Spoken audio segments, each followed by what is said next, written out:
This is your instructor, Lawrence White, Mr. White, uh, uh, doing this video as a response to your guys' discussion board about the situations that you guys were interpreting. I love that discussion. I think you did a great job. It seemed like you had fun with it. I hope. Wait, okay, there we go. I hope you had fun with it.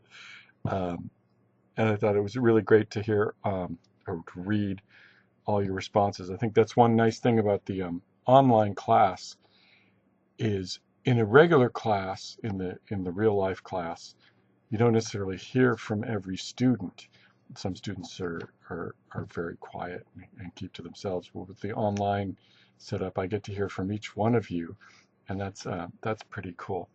I was recording this. I wanted to make a sort of general series of responses, some things I wanted to emphasize in that was said in the on the various message boards that I think will help you when it comes time to write about the poems. Now, and the main point of the whole exercise is I was hoping that it's something that I hope you realize is that all of you have this ability, this interpretation ability already. I think we do interpretation all the time.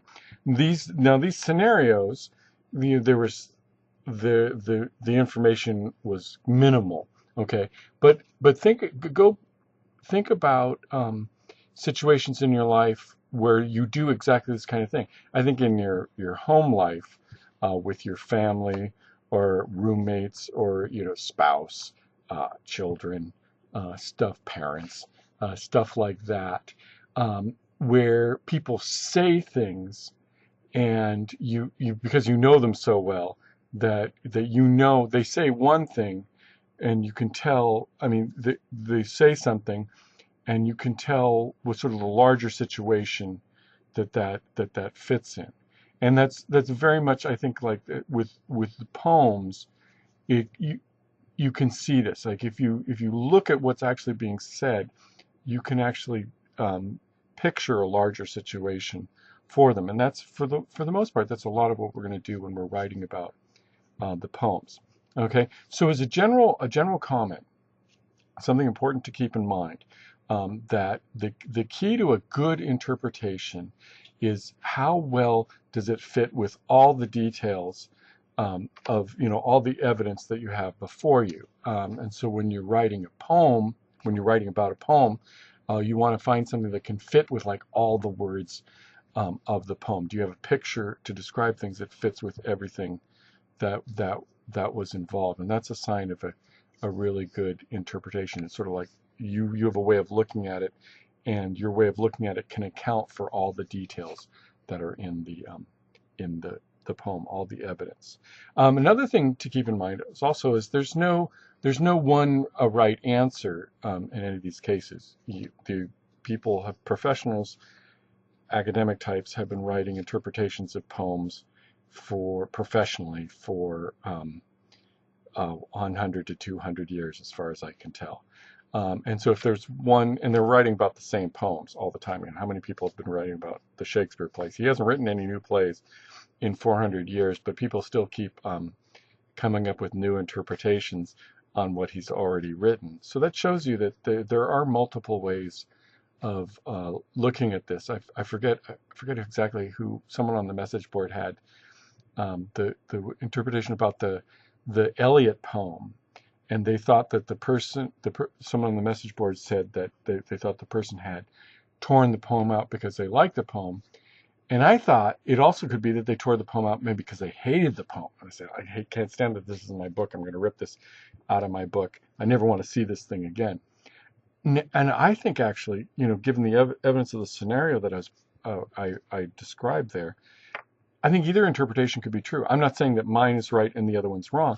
I think they're both, given the amount of evidence that we have, they're both possible interpretations here. And so that's something to keep in mind. Okay, and so some general things I wanted to say about the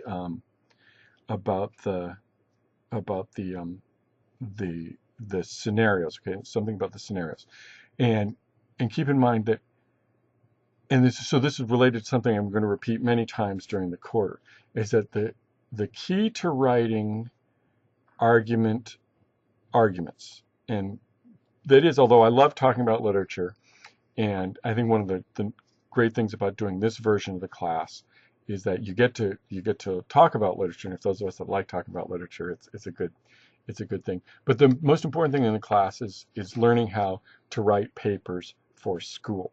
Okay, and the most important kind of paper to learn how to write in this class is the argument paper. And so the essence, never to forget, the essence of argument is claim plus evidence.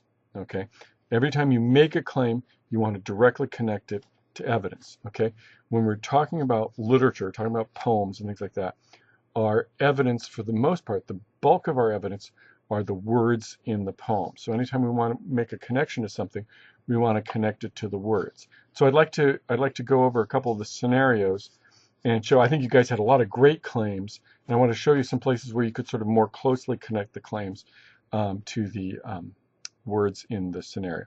Now let's see. Good. I think I did this correctly. Okay, let's get rid of that.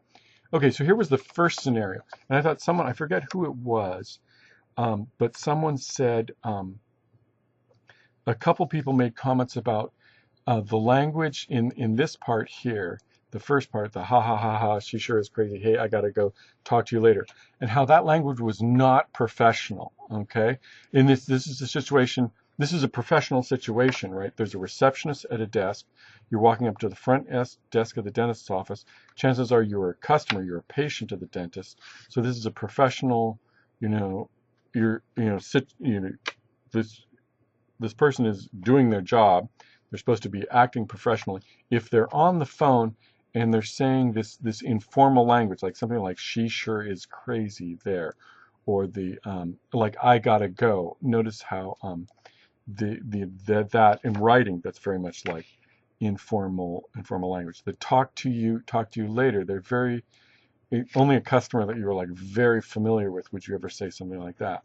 There's specific things in what's being said there that points to this not being a professional conversation. So therefore, whoever they're talking to is not one of the patients. It's someone that, chances are, it's someone that they know. Okay. Then the next one here, the person, you're overhearing someone in the gym, and they say, you answered after only one ring. You must have been waiting for my call. And there seems like there are two different possible interpretations here that in the message board. And one, they thought the situation was urgent, and so they thought the person was sort of hanging on the, waiting at the telephone, waiting for the person to pick up. And the other, they thought that the situation was flirtatious, and that the thing the person was saying, whether they were being flirty with the other person. And I think, and given what we've only got the stuff in writing here, it's hard to decide which one would be the right one to do. However, if you were there in the gym listening to this, you could hear the tone of voice. And the tone of voice would tell you whether the person was sort of responding to this urgency, like, responding sort of sympathetically to the person on the other end.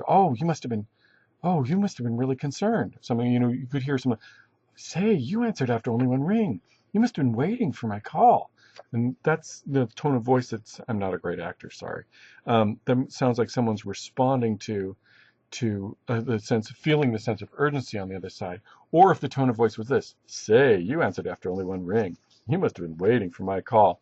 Okay, that's a little bit overdone. Maybe it's a little bit like, if for those of you who've ever watched the cartoon Futurama, maybe you could picture Zap Brannigan character saying that, say, you answered after only one ring. You must have been waiting for my call. Okay, I'll stop. All right, now, okay, so what's the point of it?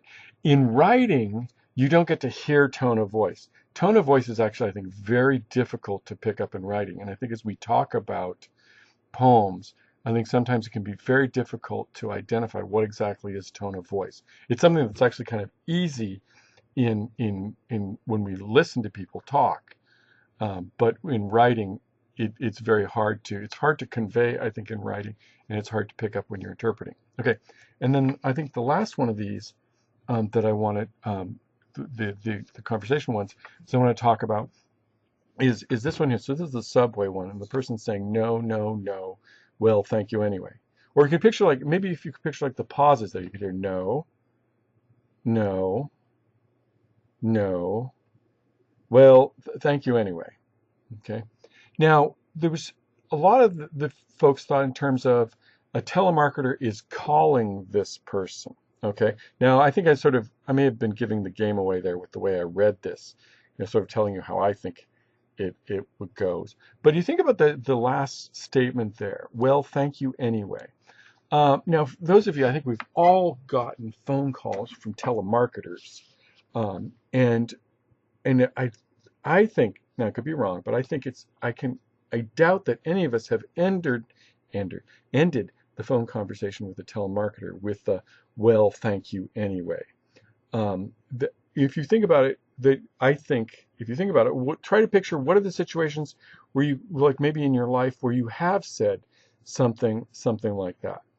And I think it's usually when you've been the person on the phone, the person in the subway, is the person actually requesting something, and so because thank you anyway is usually when you've been turned down. You were seeing if something was possible, and it turns out it was not possible. And thank you anyway, or if anything, like thank you anyway, something like the telemarketer would say, as opposed to that. Okay, this thing just okay. Did you see that the computers here? I'm here at the office at night. Are misbehaving. Okay, I'm going to let's see. I'm going to close this one down. I've got some more things to say, but I'm going to stop this now, and then do a second one after this. Okay. So here, so I hope I recorded this correctly, and I hope to have another one shortly after this. Okay.